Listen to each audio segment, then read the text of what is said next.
Flooring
sir vehicle అంతా ఒకసారి తీసుకుంటారా? వెహికల్ కూడా తీసుకొచ్చాము.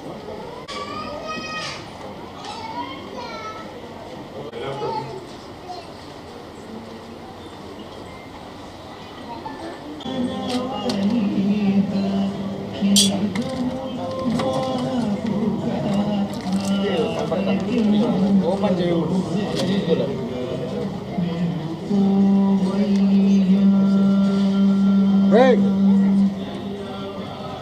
స్కేల్ కూడా పెట్టాను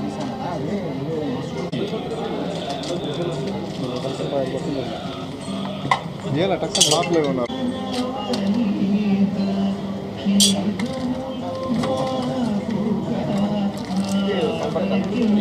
ఓపెన్ చేయకూడదు.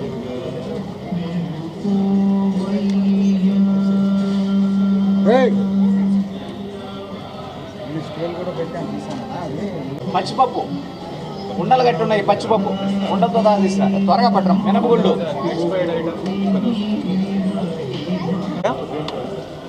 ఇప్పుడు టీటీడీ నుంచి బిగ్ క్యాంటీన్స్ అని పెద్ద పెద్ద రెస్టారెంట్స్కి మేము పర్మిషన్ ఇస్తాము. వీళ్ళు ఏంటంటే పిల్గ్రిమ్స్కి క్వాలిటీ ఫుడ్ ప్రొవైడ్ చేయాలనే ఉద్దేశంతో ఇవన్నీ కూడా ఇవ్వడం జరుగుతుంది. బట్ కొన్నిటి మీద కంప్లైంట్స్ వస్తున్నాయి, క్వాలిటీ బాగుంటలేదని. ఎస్పెషలీ ఈ బాలాజీ భవన్ వాడిదేమో బాలాజీ భవన్ కౌస్తుభం, దీని మీద ఎక్కువగా కంప్లైంట్స్ వచ్చాయి. ఇక్కడ నుంచి తిని వెళ్ళిన వాళ్ళు డైరియా రావడం ఇలాంటివన్నీ వస్తున్నాయని చాలా మెయిల్స్ కానీ కంప్లైంట్స్ కానీ వస్తున్నాయి. కంప్లైంట్స్ రావడంతో దాని మీద చర్యలు తీసుకోవాలనే ఉద్దేశంతో స్టేట్ డైరెక్టర్ గారు, స్టేట్ ఫుడ్ సేఫ్టీ డైరెక్టర్ గారు పూర్ణచంద్రరావు గారితో కూడా డిస్కస్ చేయడం జరిగింది. వాళ్ళ టీం కూడా ఇవాళ ఇక్కడికి వచ్చారు. తర్వాత మా టీటీడీ టీం నుంచి జాయింట్గా ఈ మొత్తం అంతా కూడా ఇన్స్పెక్ట్ చేయడం జరిగింది. చాలా దారుణంగా ఉంది లోపల. అన్ఫార్చునేట్లీ కిచెన్ కూడా చాలా అన్హైజీనిక్గా ఉంది. ఫుడ్ సేఫ్టీ డైరెక్టర్ గారు చెప్పడం ప్రకారం ఇవన్నీ కూడా ప్రొహిబిటెడ్ కలర్స్ వాడటం, లేకపోతే పప్పు చూడండి ఎలా ఉందో ఇది. సో ఇలాంటి పప్పు చాలా నాసి రకం పప్పు, లేకపోతే నిల్వ అంటే చాలా పాడైపోయిన పప్పు. అలాగే ఫ్రిడ్జ్లో కూడా ఈ నిన్న చేసినవి, నిన్న వండినవి ఫ్రిడ్జ్లో పెట్టడం. ఆ తర్వాత ఇవి ఎంఎస్జి అనేది ఇది ప్రొహిబిటెడ్ కలర్స్, ఈ కలర్స్ వాడకూడదని చెప్తున్నారు. అలాగా ఇక్కడ ఈ ఎంఎస్జి అజునోమోటో అంటారు, ఇది ప్రొహిబిటెడ్. సో తర్వాత ఈ కుళ్ళిపోయిన పాడైపోయిన ఇవి తీసుకొచ్చి ఉడికించి దాన్ని ఫ్రిడ్జ్లో పెట్టారు, ఫ్రీజ్ చేశారు. తర్వాత రైస్లో కూడా ప్రాబ్లమ్స్ ఉన్నాయి. డైరెక్టర్ గారిని బ్రీఫ్ చేయాల్సింది. చాలా ఇష్యూస్ ఉన్నాయి. కిచెన్ క్లీన్లీనెస్ కానీ లోపల అసలు చాలా అన్హైజీనిక్గా ఉంది.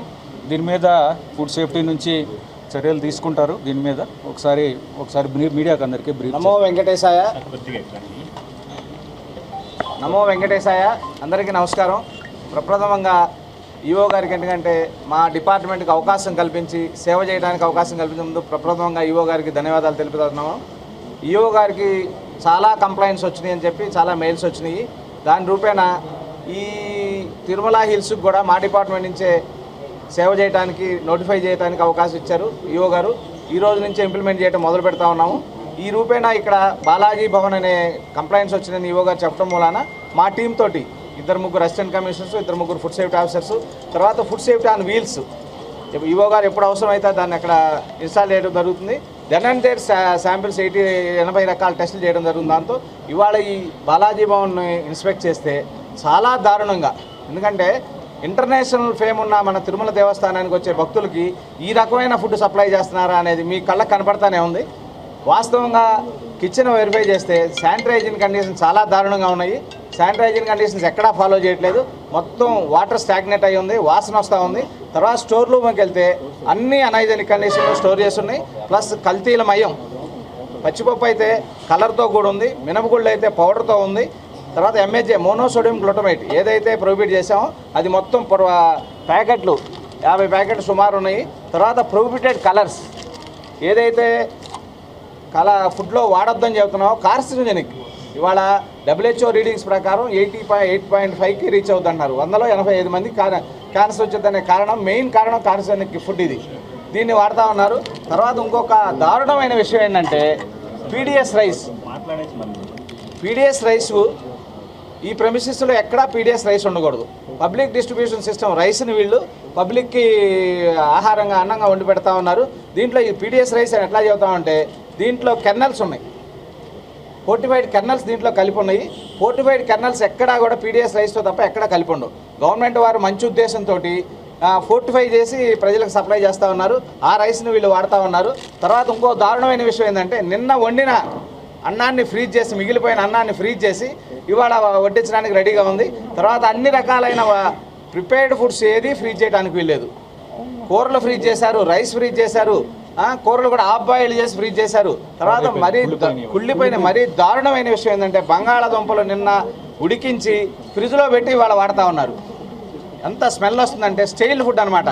1-2 కాదు, టోటల్ స్టైల్ ఫుడ్ వాడుతూ ఉన్నారు. తర్వాత నాన్ ప్రొహిబిటెడ్ వాడుతూ ఉన్నారు. తర్వాత ప్రెమిసెస్ యాక్చువల్గా ఏదైతే మనం ప్రిపేర్డ్ ఫుడ్ ఉందో ఎక్కడైతే చేస్తూ ఉన్నారో కిచెన్ చాలా దారుణమైన పరిస్థితిలో ఉంది. తర్వాత ఎక్కడైతే ఫుడ్ పెట్టాలి నిల్వ చేయాల్సిన ప్రదేశం అసలు లేదు వీళ్ళకి. డైరెక్ట్ కిచెన్ నుంచి తీసుకొచ్చి హాల్లో సర్వ్ చేస్తూ ఉన్నారు. ఫుడ్ సేఫ్టీ నామ్స్ ఏది పాటించట్లేదు. యాక్చువల్గా ఫస్ట్ ఏంటంటే ఫుడ్ సేఫ్టీ లైసెన్స్ లేదు వీళ్ళకి. ఫుడ్ సేఫ్టీ లైసెన్స్ అనేది వీళ్ళు లేకుండా వ్యాపారం చేస్తూ ఉన్నారు. దాని పరంగా శానిటైజింగ్ కంటే మరీ దారుణమైన హైజీన్ కండిషన్స్ పాటించినందుకు, కిచెన్లో ఏది పాటించినందుకు, తర్వాత ఈ ప్రొహిబిటెడ్ ఐటమ్స్ పాటించినందుకు దీని మీద FSSAI యాక్ట్ ప్రకారం చర్యలు తీసుకోవడం జరుగుతుంది. ఏదైతే ఉన్నాయో ఇవన్నీ శాంపిల్ తీసి ల్యాబ్ పంపించి ఎనాలిసిస్ రిపోర్ట్ వచ్చిన తర్వాత వీళ్ళందరి మీద కఠినమైన చర్యలు తీసుకోవడం జరుగుతుంది. ఈఓ గారు ఆదేశానుసారం ఇవన్నీ ఇదే కాదు, ఈ రైట్స్ అనేది కంటిన్యూ అవుతాయి. ఇన్ని రోజులు అని కాదండి, it is a combined raids continuous process. ఎందుకంటే మా డిపార్ట్మెంట్ ఫుడ్ సేఫ్టీ నుంచే ఈ తిరుమల హిల్స్కి సపరేట్ డెడికేటెడ్ ఫుడ్ సేఫ్టీ ఆఫీసర్ని అపాయింట్ చేశారు. కాబట్టి ఈఓ గారు కంటిన్యూస్ రైట్స్ జరుగుతాయండి. నాట్ ఓన్లీ ఈ హోటలే కాదు, అన్ని హోటల్స్ కానీ ప్రజల ఇక్కడ ఏదైతే ఈఓ గారు అలౌ చేశారో హోటల్స్ కానీ చిన్న చిన్న స్టాల్స్ కానీ అన్నీ వెరిఫై చేస్తాం. లైసెన్స్ లేకుండా వ్యాపారాలు చేసే వాళ్ళ మీద కఠిన చర్యలు తీసుకోవడం జరుగుతుంది. ఇదే ఇవాళ ఒక్కరోజే జరిగే రైడ్ కాదండి, ఇది కంటిన్యూస్గా రైడ్ ఉంటుందండి. అంటే మోనోసోడియం గ్లూటమేట్ అని టేస్టింగ్ సాల్ట్ అండి. ఇది ఫ్లేవర్ ఎన్హాన్సర్. ఎక్కడైనా ఫ్లేవర్ ఎన్హాన్స్ చేస్తారు. ఇది అన్ని ఫుడ్స్లో అలౌడ్ కాదు, ఇది వాడటానికి వీల్లేదు. దీన్ని కొండపైన రంగులు, ఈ టేస్టింగ్ సాల్ట్ ఇవన్నీ ప్రొహిబిట్ చేయబోతున్నాం అండి. సార్ ఒక్క నిమిషం. Oil, boiled oil, reused oil అంటారండి దాన్ని. రీయూజ్డ్ ఆయిల్ ఏంటంటే 25 TPC టోటల్ పోలార్ కాంపనెంట్స్ 25 కంటే మించి ఉండకూడదు. ఆ ఆయిల్ని రీయూజ్డ్ అంటే వాడిందే వాడి పొద్దున్న కళాయి పోస్తారు, సాయంత్రం దాకా అదే బాయిల్ చేస్తూ ఉన్నారు. మేము then and there TPC meters ఉన్నాయి, అన్ని స్టాల్స్లో TPC మీటర్ తోటి వెరిఫై చేసి అందరి మీద యాక్షన్ తీసుకోవడం జరుగుతుంది. డెఫినెట్గా FSSAI యాక్ట్ వైలేట్ చేశారు కాబట్టి దీని మీద మూసేయడం కూడా జరుగుతుంది. కిచెన్ క్లోజ్ చేయడం కానీ ఇలాంటి చర్యలన్నీ ఉంటాయి. ఇవన్నీ కూడా ఇన్స్పెక్షన్ కంప్లీట్ అయిన తర్వాత, రిపోర్ట్ వచ్చిన తర్వాత డెఫినెట్గా దీని మీద చర్యలు తీసుకుంటాం. మేబీ దీన్ని క్లోజ్ చేయడానికి కూడా వాటిని కూడా పరిశీలిస్తాము. ఓకే, కిచెన్ అయితే క్లోజ్ చేయాలి. కిచెన్ చాలా దారుణంగా ఉంది. Okay okay. యాక్చువల్గా ఇవాళ అబ్జర్వ్ చేసిన దాని ప్రకారం కిచెన్ వెరీ బ్యాడ్ కండిషన్లో ఉంది. శానిటరీ కండిషన్ బ్యాడ్గా ఉన్నాయి కాబట్టి వాళ్ళకి నోటీస్ ఇచ్చి ఫస్ట్ కిచెన్ని క్లోజ్ చేసేస్తాం. క్లోజ్ చేసి సర్టన్ టైం ఇస్తాం. ఈఓ గారి పర్మిషన్ తర్వాత యాజ్ పర్ నామ్స్ వాళ్ళు చేసుకోగలిగితే అప్పుడు పర్మిషన్ ఇస్తాం. అప్పుడు దాకా మాత్రం కిచెన్ క్లోజ్ చేస్తాం. వీలైతే ప్రెమిసెస్ కూడా క్లోజ్ చేయడానికి ట్రై చేస్తాం.